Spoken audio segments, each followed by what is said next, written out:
नमस्कार दोस्तों, मेरा नाम है मयंक एंड स्वागत है आपका गेमो स्पीक्स यूट्यूब चैनल पर। आज की वीडियो में हम स्टोरी रिकैप करने वाले हैं जीपर्स क्रीपर्स की, जिसके आज तक टोटल 4 पार्ट्स आ चुके हैं। पहले 3 मूवीज कनेक्टेड है और चौथी जो रिसेंटली आई थी वो रिबूट थी। दोनों के ही डायरेक्टर्स अलग हैं। ये फ्रेंचाइज भी Halloween and Friday the 13th की तरह बहुत बड़ी और लॉन्ग बन सकती थी, पर विक्टर साल्वा के कंट्रोवर्सीज की वजह से सब बात बिगड़ गई। खैर, इसके बारे में हम नेक्स्ट पार्ट में चर्चा करेंगे। अभी के लिए चलते हैं सीधा स्टोरी की तरफ। तो मूवी के स्टार्ट में हम देखते हैं ट्रिश एंड उसके भाई डेरी को। ये भाई बहन अपने वेकेशंस को एंजॉय करने के लिए अपने घर वापस जा रहे थे। अब फ्लोरिडा कंट्री साइड के हाईवे पर ड्राइव करते इन लोगों को एक मिस्टीरियस ट्रक बहुत तंग करता है। डेरी उसे पास होने के लिए साइड भी दे रहा था, पर फिर भी वो ट्रक लगातार हॉर्न बजाए जा रहा था एंड इवेंचुअली कुछ देर बाद वो ट्रक आगे निकल जाता है। अचानक ये सब होता देख दोनों भाई बहन बहुत डर जाते हैं। अब आगे ये लोग उसी ट्रक को एक ओल्ड चर्च के बाहर देखते हैं, जिसके ड्राइवर ने एक लंबा सा ब्लैक ट्रेंच कोट जैसा कुछ पहना था। दोनों देखते हैं कि वो ड्राइवर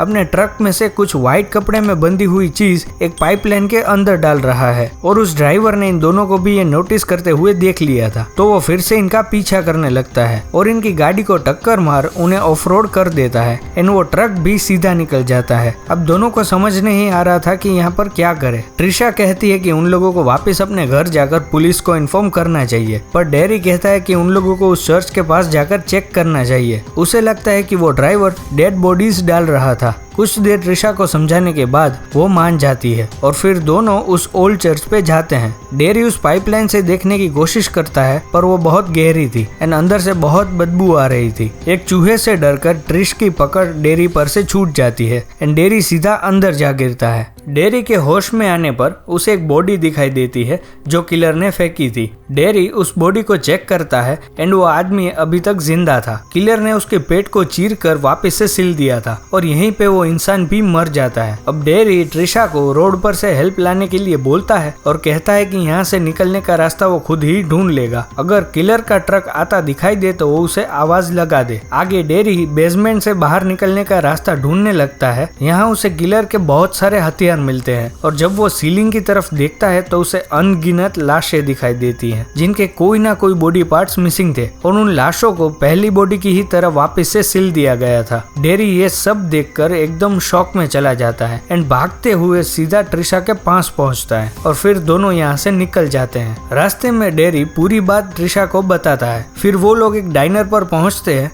डाइनर पे पहुंचते ही उनको किलर का ट्रक फिर से दिखाई देता है जो वापस चर्च की तरफ जा रहा था। डाइनर वालों से हेल्प मांगते वो लोग पुलिस को खबर करते हैं। कुछ देर बाद डाइनर पर एक स्ट्रेंज लेडी का कॉल आता है, जिसको दोनों के नाम पता थे और उसे ये भी पता था कि वो लोग उस चर्च में गए थे। वो लेडी इन दोनों को वार्न करती है कि वो लोग बहुत बड़े खतरे में हैं एंड अगर उनको जीपर्स क्रीपर्स नाम का गाना सुनाई दे तो तुरंत वहाँ से निकल ले। थोड़ी देर में पुलिस यहाँ आती है एंड दोनों भाई बहन पूरी बात उनको बताते हैं कि उस ओल्ड चर्च में सैकड़ों लाशें पड़ी है, पर हर मूवी की तरह पुलिस इन लोगों पे भी यकीन नहीं करती। तभी डाइनर की ओनर उनको बाहर देखने आने के लिए बोलती है। उस किलर ने इनकी गाड़ी के दरवाजे खोल दिए थे और अंदर का सामान भी बिखरा पड़ा था। ओनर बताती है कि वो किलर इनके कपड़ों को सूंघ रहा था। डेरी यहाँ पर बहुत कंफ्यूजन में था क्योंकि उसे समझ नहीं आ रहा था कि वो किलर चर्च से यहाँ पर इतनी जल्दी कैसे पहुँच सकता है। फिर पुलिस इन लोगों को घर छोड़ने साथ जा रही थी, पर रास्ते में पुलिस को खबर मिलती है कि उस ओल्ड चर्च में आग लग गई है और अंदर जो कुछ था वो सब जलकर राख हो गया है। दूसरी तरफ डेरी की कार में जीपर्स क्रीपर्स का गाना रेडियो पर बजने लगता है,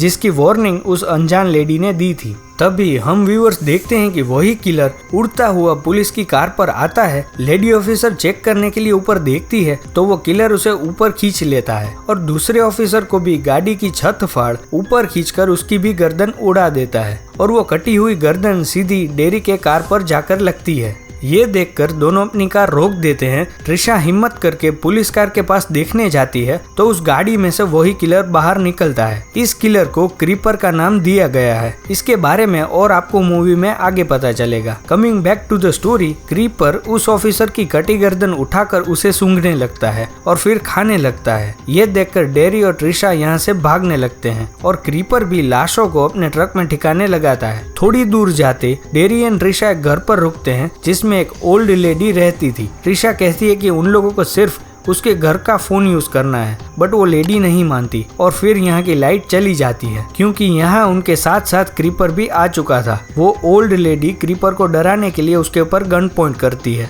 बट क्रीपर उड़ते हुए उस लेडी के घर की छत पर चला जाता है। ओल्ड लेडी उसे कन्फ्रंट करने के लिए घर में अंदर जाती है, बट क्रीपर उस ओल्ड लेडी की बॉडी लेकर बाहर आता है और यहाँ पर हमें उस क्रीपर का डरावना चेहरा देखने को मिलता है। चेहरे से तो आप समझ ही गए होंगे कि ये दानव कोई इंसान तो नहीं है। ये नजारा देख टेरी और ट्रिशा अपनी कार लेकर भागते हैं, पर बीच रास्ते में क्रीपर गाड़ी के सामने खड़ा हो जाता है। ट्रिशा बिना देर किए क्रीपर को कुचल देती है और करीब 4 से 5 बार गाड़ी आगे पीछे लेकर उसको मसल देती है, जिससे क्रीपर के हाथ पैर सब टूट जाते हैं। सरप्राइजिंगली क्रीपर की बॉडी में से विंग्स भी बाहर निकलते हैं, बट वो उड़ नहीं पाता, जिससे इन दोनों को यही लगता है कि वो मारा गया और ट्रिशा डेरी यहाँ से निकलकर पुलिस स्टेशन पहुँचते हैं। पुलिस स्टेशन पर से वो दोनों अपने पेरेंट्स को सारी सिचुएशन समझाते हैं और डेरी की नजर पुलिस स्टेशन में टंगे मिसिंग रिपोर्ट्स पर जाती है, जिनको क्रीपर ने ही मार दिया है। कुछ ही देर में वही स्ट्रेंज लेडी जिसने मूवी के स्टार्ट में इन दोनों को कॉल किया था,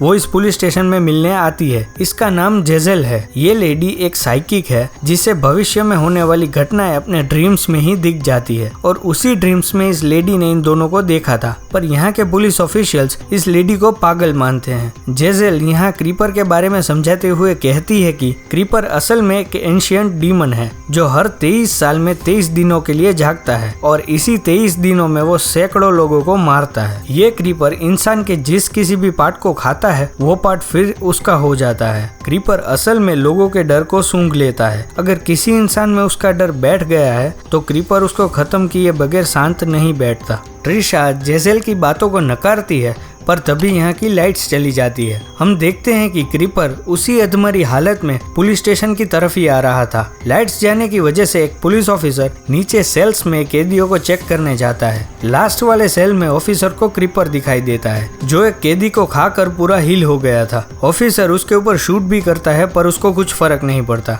अब सारे ऑफिसर्स गोलियों की आवाज सुनकर सेल की तरफ जाते हैं, पर क्रीपर एक एक करके सारे पुलिस वालों को मारने लगता है। दूसरी तरफ जेजेल डेरी एंड ट्रिशा को बताती है कि उसने अपने ड्रीम में ये भी देखा था कि आज उन दोनों में से कोई एक क्रीपर के हाथों मारा जाएगा। डेरी के बहुत सवाल पूछने पर जेजेल ट्रिशा की तरफ देखती है। फिर ये तीनों छुपने की जगह ढूंढ रहे थे, तभी क्रीपर वहां आता है और जेजेल को पकड़ लेता है, पर उसे सूंघ कर छोड़ देता है और फिर डेरी एंड ट्रिशा को पकड़कर सूंघने के बाद क्रीपर ट्रिशा को भी दूर फेंक देता है, क्योंकि असली विक्टिम उसका डेरी था। ट्रिशा क्रीपर को अपने भाई को छोड़ उसे ले जाने को कहती है, बट क्रीपर डेरी को लेकर आसमान में उड़ जाता है। ट्रिशा उसे बचाने के लिए पीछे दौड़ती है, पर बहुत देर हो चुकी थी। पुलिस वाले भी क्रीपर को देखकर शॉक में थे। लास्ट में हम देखते हैं कि क्रीपर ने एक एबेंडन फैक्ट्री को अपना अड्डा बना लिया है और उसने डेरी को भी मार दिया है और उसकी आंखें भी निकाल ली है और यहीं पर इस मूवी का एंड होता है।